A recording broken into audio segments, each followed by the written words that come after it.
शेतकरी मित्रांनो नमस्कार. रोप लागण केल्यानंतर रोपांना लगेच पाणी देणं खूप गरजेचं आहे. कारण काय, आपण रोप ज्यावेळेला लागण करतो त्यावेळेला खाली बघितलं तर जी रोपाची गुंडी तयार झाली असते त्याच्यात कोकोपीट असतं आणि त्याच्यात पाणी धरून ठेवलं जातं.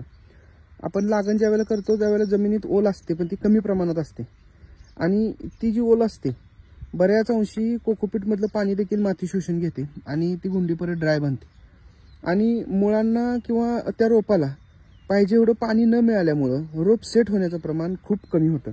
म्हणून एक गोष्ट आपल्याला लक्षात घ्यायची आहे, रोप लागण केल्यानंतर लगेच त्याच दिवशी पाणी देणं शक्य असेल तर पाणी द्या किंवा दुसऱ्या दिवशी पाणी देऊन घ्या. आता काल आपण ही रोप लागण केल्या, आपण 3-4 वाजता काल संध्याकाळी चालू केलेली रोप लागण आणि लगेच संध्याकाळी परत पाणी देऊन घेतले. आता ह्याच्यामध्ये रोप सेट होण्याचं प्रमाण, रोपांचं मरतुकीचं प्रमाण खूप कमी होते. त्यामुळं रोप लागण केल्यानंतर लगेच पाणी देणं खूप गरजेचं आहे आणि उन्हाळ्याच्या काळात रोप लागण फक्त 3-4 वाजल्यानंतर करा आणि संध्याकाळी पाणी द्या, म्हणजे ते रोप चांगल्या पद्धतीने सेट होईल. धन्यवाद.